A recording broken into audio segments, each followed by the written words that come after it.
We provide you the platform to turn your dreams into reality. Give wings to your aspirations with KR Mangalam University. भले ही Trump ने ceasefire बढ़ाने के लिए इस पूरे शांति वार्ता में बिचौलिए बने पाकिस्तान के आर्मी चीफ आसिम मुनीर और वहां के शहबाज शरीफ की तरफ से हुई कथित गुजारिश को वजह बताया हो, लेकिन आखिर ऐसे कौन से संकेत हैं जो ये बताते हैं कि ईरान ने अपनी शर्तों पर ट्रंप को एक बार फिर यू टर्न लेने पर मजबूर कर दिया?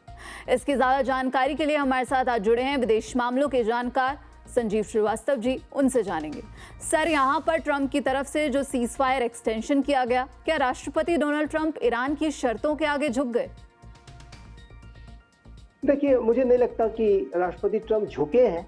लेकिन उन्होंने टाइम बाय जरूर करने की कोशिश की है और उन्होंने ये कह के कि ईरान की जो इस्लामिक रिजीम है उसके अंदर अभी स्थितियाँ स्पष्ट नहीं है और उनके अंदर ही मतभेद जैसी स्थितियां हैं, तो उन मतभेदों को रिजॉल्व करने के लिए वो ईरान को समय दे रहे हैं और इसी वजह से उन्होंने इसको इंडेफिनिट तरीके से एक्सटेंड भी किया है ताकि जब कभी भी वो आपसी सहमतियां बना ले तो नेगोशिएटिंग टेबल पर आने के लिए वो स्वतंत्र हैं। तो ऐसे में राष्ट्रपति डोनाल्ड ट्रंप ने ये तर्क तो जरूर दिया है, लेकिन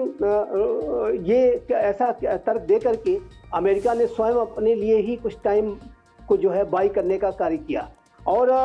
राष्ट्रपति डोनाल्ड ट्रंप जो कि लगातार एक डील को करने का एक दबाव बना रहे थे, उसको लेकर के ईरान की तरफ से कोई ज़्यादा जो रिस्पांस है वो नहीं दिखाई दिया है। लेकिन साथ ही साथ मैं ये भी कहना चाहूँगा सोनम जी कि जो ईरान की इस्लामिक रिजीम है उसके अंदर के जो कंट्राडिक्शंस हैं वो भी दिखाई दे रहे हैं और ये जो इस्लामिक रिजीम है जो कि अब IRGC लेड इस्लामिक रिजीम ज़्यादा दिखाई देती है और 28 फरवरी को जो स्थिति थी और आज की जो इस्लामिक रिजीम की जो स्थिति है उसमें काफ़ी अंतर दिखाई देता है। IRGC अब सारे बड़े डिसीजन ऐसा लगता है कि वो ले रहे हैं और जो सिविलियन जो गवर्नमेंट है उसको हाशिए पर डालने की भी कोशिश चल रही है। तो लेकिन सर, अमेरिका के राष्ट्रपति डोनाल्ड ट्रंप के तेवर अब नरम क्यों पड़ गए हैं? वो तो हमले की बातें करते थे, वो तो कहते थे कि ईरान की जो सेना है, जो उनकी नेवी है वो खत्म हो चुकी है और हमारे जो टारगेट्स हैं वो लगभग पूरे हो चुके हैं। तो अब यहाँ पर ईरान के इशारों पर क्यों नाचते हुए नजर आ रहे हैं ट्रंप? देखिए, मुझे नहीं लगता कि अमेरिका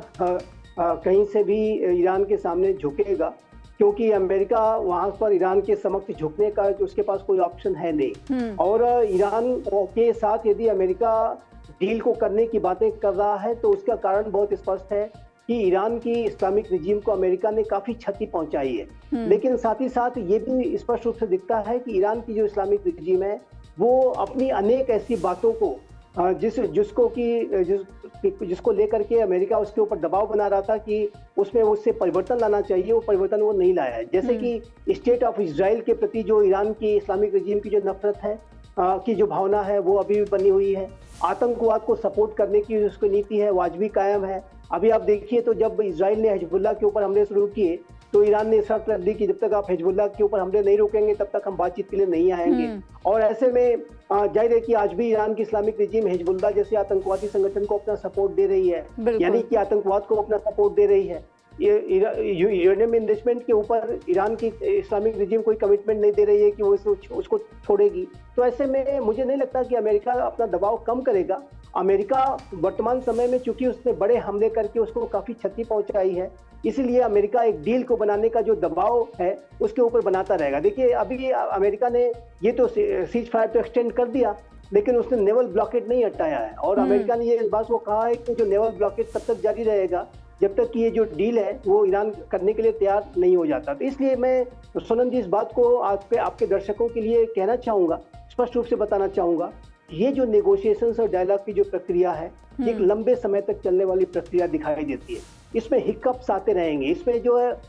कभी ऐसा होगा कि कोई सीज फायर हो गया, फिर वो ब्रेक भी हो सकता है, कोई अटैक काउंटर अटैक भी शुरू हो सकता है। और ये जो पूरा प्रोसेस है, क्योंकि विश्वास का गहरा संकट ही नहीं बल्कि एक अविश्वास की गहरी खाई है दोनों देशों के बीच में, ईरान और अमेरिका के बीच में। इसी वजह से ये जो पूरे नेगोशिएशंस और डायलॉग की जो प्रक्रिया है एक लंबी चलने वाली प्रक्रिया दिखाई देती है और उसके लिए पूरे अंतर्राष्ट्रीय समुदाय को और हमारे अपने देश को भी इसके लिए तैयार रहना होगा। और ये मेरा मानना है कि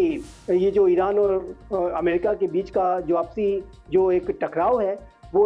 आने वाले समय में भी एक लंबे समय तक जारी रह सकता है और उसके लिए पूरे अंतर्राष्ट्रीय समुदाय को अपने आप को तैयार करने की आवश्यकता है। अंत में एक बात मैं अवश्य कहना चाहता हूँ कि जो भारत की जो सरकार है वो जिस तरीके से अल्टरनेट एनर्जी सप्लाई रूट्स को स्थापित करने के लिए बड़े कदम उठा रही है, उसके ऊपर हमें लगातार अपना कार्य करना होगा ताकि ये जो वेस्ट एशिया का जो टर्मोइल है, जो वॉलेटिलिटी है, जो कि लंबे समय तक रह सकती है, ऐसे में हमारी जो एनर्जी सप्लाईज है वो